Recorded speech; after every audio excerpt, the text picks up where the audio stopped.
Alors oui, ici c'est un placement de produit non rémunéré. La seule rémunération que j'ai, c'est le fait d'avoir eu cette machine gratuite.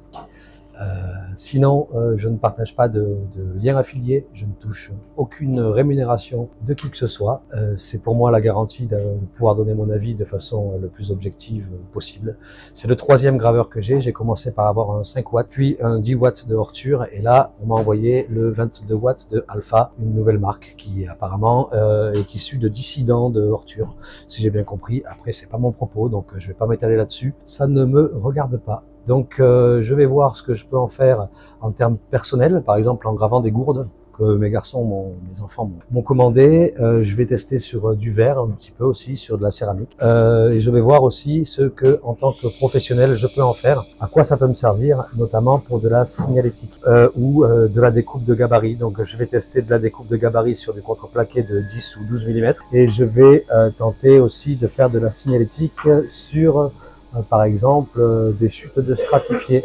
Donc pas de déballage, pas de présentation du montage, mais éventuellement je vais parler des caractéristiques de la machine parce que c'est ça qui va nous intéresser. Donc c'est parti. Si vous avez un problème avec ce placement de produit, ben, écoutez, zappez, hein. Moi j'assume ce qui se passe, on me l'a donné, c'est tout ce que je prends. Je ne touche pas de rémunération, ça ils ont accepté. Par contre ils ont refusé de me donner une seconde machine pour que je puisse vous l'offrir, ce qui est dommage. J'aurais bien aimé. Les lasers précédents, eh bien je les ai simplement donnés parce que je les ai eu gratuits. Je vais pas vendre quelque chose qu'on m'a donné, c'est pas dans ma nature.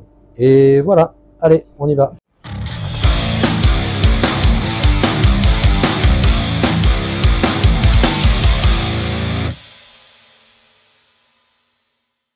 Voilà, le montage est fait sans trop de difficultés. Le manuel en anglais est relativement clair. Il y a des étapes qui ne sont pas nécessaires de faire car elles sont déjà faites. Donc voilà les caractéristiques. On a une tête optique de 22 watts annoncé, une surface de travail utile de 400 mm par 400 mm et il est livré avec une pompe à air qu'on appelle le Air Assist.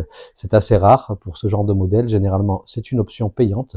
Là, elle est comprise dans le lot. Ce module Air Assist est dit intelligent apparemment. La carte mère gère la puissance du flux d'air en fonction des réglages, vitesse et puissance du laser pour optimiser la coupe, limiter les brûlures. On va voir comment ça fonctionne. Je vous ai dit une bêtise tout à l'heure, j'ai dit la marque Alpha, pas du tout. Il s'agit de la marque Algo Laser. Alpha, c'est le modèle, sachant qu'il existe un modèle Delta avec un châssis plus perfectionné, avec notamment un écran de contrôle et la possibilité de guider la machine directement via cet écran sans passer par un ordinateur. Allez, on va commencer les essais et les tests. Allez, c'est parti, on allume la machine. Donc, quand on allume la machine, elle commence directement à venir se placer à l'origine. Voilà, il y a ici des détecteurs de fin de course, voilà, des butées de fin de course qui permettent à la machine de se repérer dans l'espace. Pour le premier test, je vais faire ce petit goodies, ce porte-clés là, avec qui est fait sur un lamello, vous reconnaîtrez l'objet, avec mon logo d'un côté et de l'autre côté un QR code qui renvoie simplement vers ma chaîne YouTube. Ceux-ci ont été faits avec le laser Ortur LM3LE en 10 watts. Je vais tenter avec le 20 watts simplement en doublant les paramètres de gravure et de découpe. Pour ça, je vais commencer par dans une pièce ici, je vais commencer par simplement faire une découpe pour pouvoir de positionnement parce que ça va se passer par retournement, une face puis l'autre. Donc c'est parti pour la découpe. Ici, pour la découpe, je fais un premier test en vitesse 500 mm/s, puissance 95. On va voir si ça arrive à découper ce contreplaqué de 4 mm. Tout d'abord, la mise au point. Comment on fait la mise au point avec cette machine? Ici, je déverrouille, je fais sortir la pige. Ici, je viens au contact, je reverrouille ici et je fais rentrer la pige. Mise au point, terminée. Allez, d'abord, on vérifie que le cadre est bon. Je définis mon origine ici, je cadre.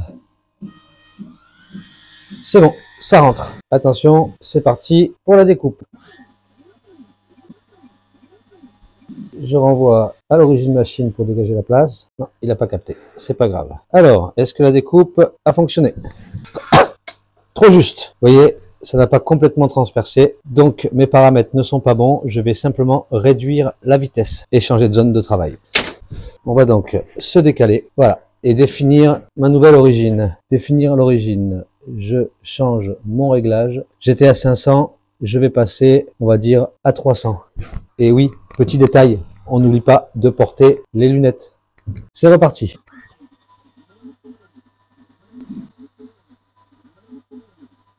Alors, la découpe est-elle faite? Oui, parfait, bonne découpe. Voilà, donc ma pièce de positionnement est faite.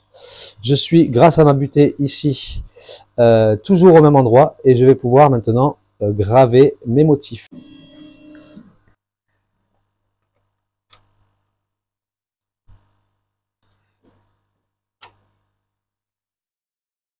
Alors, déjà, on va essayer d'y voir un peu clair. Voilà mon fichier. Donc, ici, pour le remplissage, j'ai réglé à... Attendez, on va enlever tous ces messages-là. Je disais donc, voilà le motif, le logo, le QR code. Donc, pour les réglages, j'ai mis pour le remplissage 20 000, c'est-à-dire la vitesse maximum, par 85. Pour le contour de mes lignes, j'ai mis 10 000 par 85. Et la coupe du trou pour le passage du porte-clés, j'ai mis 400 par 85, on verra bien ce que ça donne. Les deux autres calques sont désactivés. Alors, je reviens à mon origine, voilà, et on lance. Donc là, c'est annoncé à un total de gravure de 2 minutes 37. J'étais à plus du double avec la horture. On va voir ce que ça donne avec ces réglages-là. Et c'est parti.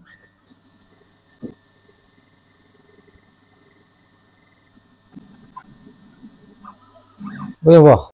Alors, qu'est-ce que je constate? Je constate déjà que la gravure, je la voudrais un peu plus noire, vous voyez, par rapport à l'original. Donc, je vais soit augmenter la vitesse, soit augmenter la puissance, soit diminuer la vitesse. Je remarque aussi un décalage au niveau de mes lignes. Donc, je pense que j'ai un problème de tension de courroie. Je vais essayer de les retendre un peu plus. Voilà. Sinon, la netteté est plutôt bonne, mais par contre, je doute que ça fonctionne. Allez, je retends mes courroies, je fais des changements de réglage et on recommence. Et notamment, la découpe la découpe là ne s'est pas faite. Est-ce que on a traversé un minimum? Un petit peu, je sais pas si vous voyez, mais c'est pas encore tout à fait ça. Et je pense qu'il y a eu des problèmes de déplacement. Allez, on recommence. Voilà, je veux quand même vous montrer un truc, c'est la qualité de la découpe. La découpe est propre, les pièces ne sont pas tant brûlées que ça. Vous voyez, par rapport à ce que j'ai pu voir par ailleurs. Et à l'arrière, comme à l'avant, il n'y a pas tellement de traces de brûlure. Ça, c'est dû au Air Assist qui fait bien son travail. Donc, j'ai retendu les courroies, j'ai modifié mes réglages. Allez, je mets en place mes lamelles. Je vous montre un petit peu comment j'ai modifié mes réglages. Voilà, je suis venu ici, j'étais à 20 000, je suis passé à 18 000 pour le remplissage et à 95 alors que j'étais à 85. Ici, je suis descendu à 10 000, non, je suis resté à 10 000, je suis monté à 95. Pour la découpe, j'étais à 400 par 85, je suis maintenant à 200 par 95. Voilà, donc là je suis à l'origine machine, donc je vais me remettre à l'origine définie pour ma gravure. Tiens, je vais faire un truc, c'est que je vais enlever ça pour que vous y voyez, pour qu'on y voit un peu plus. Mince. Hop, voilà. Voilà, donc accéder à l'origine, j'y suis. Donc je mets bien mes lunettes parce que là j'ai plus de protection, mais c'est pour que vous puissiez voir un petit peu plus ce qui se passe. Allez, c'est parti. Ok, alors, problème de centrage, on va regarder ça de plus près. Voilà, problème de centrage, problème de décalage de ligne, il va falloir que je retende encore un petit peu mes courroies. Bon, la découpe du trou est-elle faite? Il faudrait que je vois si j'arrive à l'enlever, mais vous voyez, c'est pas du tout centré. Allez, on reteste, c'est juste le temps de s'habituer à la machine et de trouver les bons réglages. Alors, j'ai à nouveau tenté un cadrage, une mise sous tension différente des courroies. Là, du coup, j'ai changé de support parce que j'avais plus tellement de place pour pouvoir faire ma découpe. Donc là, je vais faire le tout pour faire un test sur ce panneau. Donc ça va commencer par la gravure et finir par la découpe de positionnement. Allez, on est parti. Là, il m'annonce pour la totalité du travail un temps de 3 minutes 28, ce qui n'est pas excessif. J'étais vraiment à plus du double avec le Hortur 10 watts. Alors, on y va. Donc je suis pas du tout sur le même matériau, hein, donc le rendu va pas être le même. Là, je fais la gravure simplement pour tester la tension des courroies et voir si j'ai un décalage ou pas. Parce qu'avec l'inertie et la vitesse, si la tension n'est pas bonne, je suppose que ça se décale petit à petit à chaque aller-retour et du coup, on se retrouve avec des décalages entre les différents calques de gravure. Ça m'a l'air bien mieux. Donc voilà, là, on n'est pas sur un lamello, hein, on est sur mon support guide pour le placement. J'ai fait le test, c'était surtout pour voir la tension des courroies. Là, j'ai trouvé le bon réglage. Vous voyez, la tension est bonne parce que je n'ai plus de décalage entre mes lignes. Toutes les découpes sont faites. Voilà, c'est plutôt propre. Je suis assez content et satisfait du résultat. On va pouvoir tenter le coup sur des lamelles maintenant. C'est parti. Voilà, je suis en place. J'ai mis des nouveaux réglages. 15 000 pour le remplissage à 95%, 10 000 pour les lignes à 95% et la coupe du trou pour le porte-clés. Vitesse 200 mm/s, puissance 95. Allez, on y va. Je mets mes lunettes parce qu'il n'y a aucun cache. Temps annoncé 2 minutes 30. C'est parti. Donc, un truc que j'ai du mal à comprendre, c'est que je n'avais pas mis l'air assist, vous voyez, si vous regardez ici, là, juste là, je n'avais pas mis le air assist pour la gravure et tout ça, mais la carte mère l'a quand même mis, donc je comprends pas pourquoi. Peut-être que c'est leur système de calcul qui pense que c'est nécessaire pour la gravure, donc écoutez, on va faire confiance au concepteur de Algo Laser. En tout cas, je suis plutôt satisfait du rendu pour le moment. J'arrive apparemment à un résultat similaire à ce que j'avais avec la Hortur Handy Watt, simplement pour un temps de gravure considérablement plus rapide. Super. Alors, on va regarder le résultat. Ensuite, j'aurai plus qu'à intervertir les deux lamelles et les retourner pour faire le recto verso. Je vous passe ça et je vous montre le résultat final. Voilà, le résultat final. Hop, on va voir si ça a percé ici. Toc. Pas de problème, ça s'enlève facile. Le QR code derrière. On va voir s'il fonctionne directement.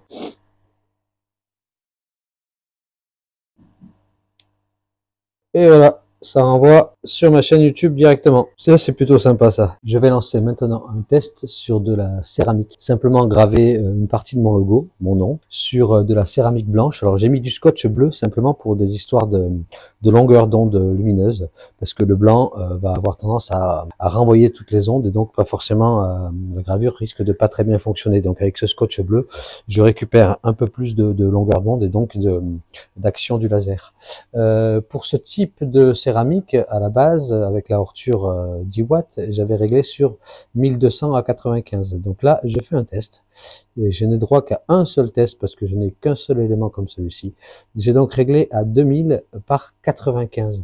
Et là, il m'annonce un temps de gravure tout de même assez important de 13 minutes. Voilà, donc on va tenter ça. La gravure est terminée. Elle s'est arrêtée avant, il y a eu un message d'erreur. J'ai dû mal configurer ma chose. Donc voilà le rendu, on va enlever les scotch. Voilà le rendu sur de la céramique blanche. Écoutez, je suis plutôt content du résultat. On sent que c'est vraiment gravé, c'est pas juste marqué. Il y a une vraie gravure. Je sais pas si vous le voyez à l'image, mais il y a une certaine profondeur. Voilà le rendu, plutôt chouette, assez satisfait du résultat pour ce porte-savon. Allez, on va tenter autre chose maintenant. Là, je passe à un test vraiment pour le boulot. Dans un contreplaqué peuplier de 10 mm, je vais tenter de faire un gabarit multicourbe pour utiliser à la défonceuse. Voilà le fichier. Il fait 300 mm par 300 mm avec différents arrondis pour pouvoir me permettre d'usiner des angles intérieurs, un intérieur de 20 et puis différents angles extérieurs avec différents rayons 10, 20, 50, 100 et 150. J'ai fait mes réglages pour la gravure simplement du texte vitesse maximale 95% et pour la coupe vu que j'ai pas besoin d'avoir une coupe forcément très propre, je vais partir sur les données du site, à savoir 100 mm par minute et 100% de puissance. Il m'annonce un temps de gravure assez long tout de même, à 25 minutes et 18 secondes. Alors, on va lancer ça et évidemment, tout ça va passer en vitesse accélérée pour vous. Et c'est parti.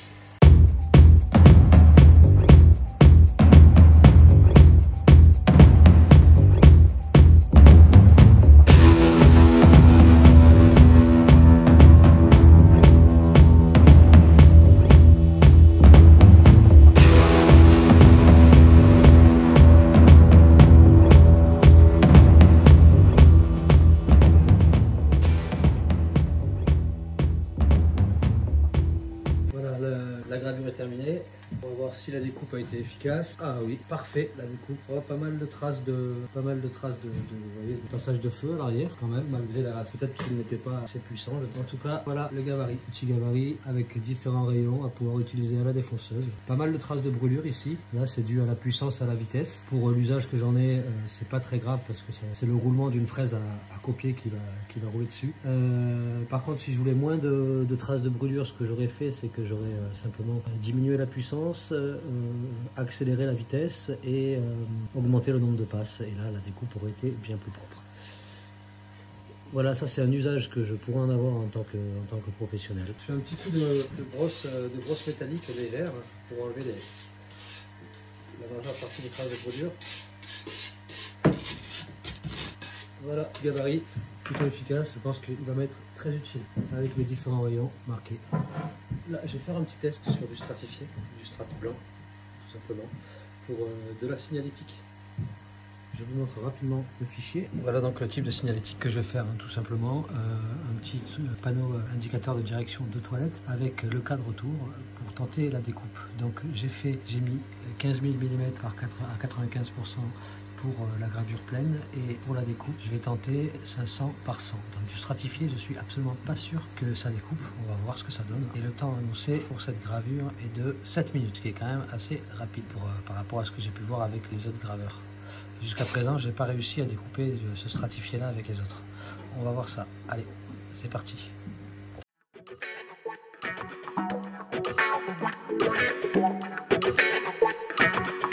Alors, verdict. Déjà, est-ce que ça a coupé? Non, ça n'a pas coupé. Ça, je m'y attendais. J'ai pas de traces derrière. Voilà. Donc, pour la signalétique, vous voyez, ça fonctionne très très bien. J'ai simplement gravé la surface et je n'ai pas enlevé le décor, donc je ne suis pas arrivé à la surface noire en dessous. Voilà, c'est plutôt efficace. Après, en changeant les réglages, on devrait obtenir un noir plus important plutôt qu'un gris, ou alors en multipliant la trame, c'est-à-dire là je suis à 0,1 mm entre chaque trait, je pourrais mettre 0,05 et je pense que j'augmenterai un petit peu le contraste. Voilà ce qu'on peut faire par exemple pour pouvoir proposer à des clients de la signalétique sur différentes choses. Ça peut se faire aussi sur du bois, sur de l'acrylique ou sur du stratifié, comme ceci. Voilà donc pour cette découverte et ces premiers tests avec ce nouveau graveur 20 watts, 22 watts, j'en suis plutôt content. Par rapport à ceux que j'ai eu jusqu'à présent, je gagne en puissance et donc en rapidité de gravure. La précision est assez chouette parce qu'apparemment il développe une nouvelle technologie, je n'ai pas très bien compris l'histoire, mais qui arrive à concentrer le faisceau sur un carré et non pas sur un rectangle, mais surtout sur une surface plus petite, donc augmentant d'autant la puissance du laser, ce qui lui permet pour un 20 watts d'être apparemment au-dessus de ses concurrents en termes de capacité de découpe et donc de rapidité. Les tests aujourd'hui, donc j'ai fait sur mon petit porte-clés sur les lamellons, j'ai tenté sur la céramique également, qui fut une réussite, la signalétique, ainsi que la découpe d'un gabarit dans du contreplaqué de 10 en une seule passe, ce qui est plutôt remarquable. Donc pour conclure, je dirais que ce graveur, j'en suis plutôt content.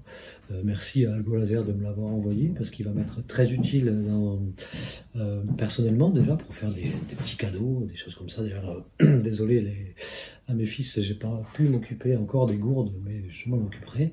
Je les ai là, j'ai plus qu'à les graver. Le porte-savon, quelque chose d'assez simple et de sympa à pouvoir offrir. Et dans le cadre de mon travail, la découpe de gabarit avec une précision tout à fait remarquable et également la possibilité de faire de la signalétique.